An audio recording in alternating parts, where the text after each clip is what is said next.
Hello everyone, অনেক দিন পর আবার একটা রেসিপি নিয়ে চলে এলাম তোমাদের সাথে শেয়ার করতে। তো অনেক দিন আমার কিন্তু কোনো রকম কোনো লং ভিডিও ছাড়া হয় না, তো ভাবলাম যে এই মাছের রেসিপিটা আজকে ছেড়ে দিই। তো সেই মনে করেই শুরু করে দিলাম। দেখো আমি এখানে অনেক দিন পর আজকে একটু বাজারে গিয়েছিলাম, তো গিয়ে দেখলাম পার্শে মাছ আছে একটু বড় সাইজে, তাই নিয়ে চলে এলাম। আর পার্শে মাছগুলোকে লবণ হলুদ দিয়ে ভালো করে মাখিয়ে রেখেছি। আর মশলা এখানে সাদা আর হচ্ছে তোমার কালো সর্ষে, লবণ, কাঁচা লঙ্কা দিয়ে আমি একটা ফাইন পেস্ট বানিয়ে নিচ্ছি। আর এই লবণটা টিপসটা আমি শিখেছি যে একটু লবণ দিলে নাকি সর্ষের তিতো ভাবটা লাগে না। তো সেই জন্য আমি লবণটা দিই। তারপরে একটা পরিষ্কার কড়াইতে আমি কিন্তু মাছগুলোকে এপিঠ ওপিঠ হালকা করে ভেজে নেবো, কড়া করে না।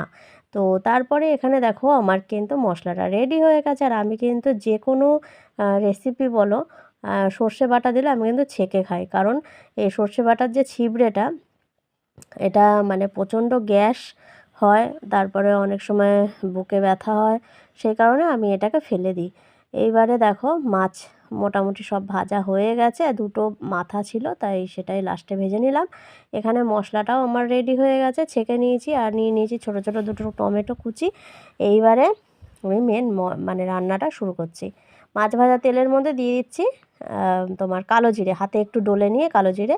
তারপরে দিয়ে দিলাম দুটো টমেটো কুচি, তারপরে দিয়ে দিচ্ছি লবণ, হলুদ আর তোমার কাঁচা লঙ্কা তো পেস্ট হয়েই রয়েছে। আর এখানে রঙের জন্য একটু কাশ্মীরি লঙ্কার গুঁড়ো দিয়ে দিলাম। এবারে এটাকে ভালো করে একটুখানি নরম হওয়ার জন্য ওয়েট করব ততক্ষণ, কারণ লবণটা দিয়েছি তো বেশিক্ষণ লাগবে না, টমেটোটা কিন্তু আস্তে আস্তে নরম হয়ে মিশে যাবে, মানে গলে গলে যাবে। তারপরেই কিন্তু আমি সর্ষে বাটা জলটা এর মধ্যে অ্যাড করব। তো দেখো যথারীতি তোমার সময়ের কিছুক্ষণ পর আমার কিন্তু এই টমেটোগুলো একটু গলে গলে গেছে। এবারে আমি এর মধ্যে দিয়ে দেবো সর্ষে আর কাঁচা লঙ্কা বাটাটা, যে ছেঁকে রেখেছিলাম সেটা পুরোটাই দিয়ে দেবো।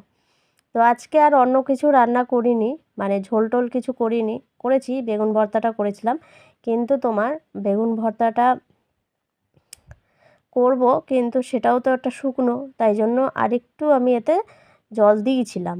ঠিক আছে, তো তারপরে তোমার ভাজা মাছগুলোকে যেই ঝোলটা ফুটে উঠেছে আমি দিয়ে দিয়েছি। এবারে আমি একটুখানি চেক করে নিচ্ছি লবণ আর কাঁচা লঙ্কা যে ঝালটা সেটা ব্যালেন্স আছে কি না, কারণ এখনই দিয়ে দেবো যদি লবণ কম টম হয়।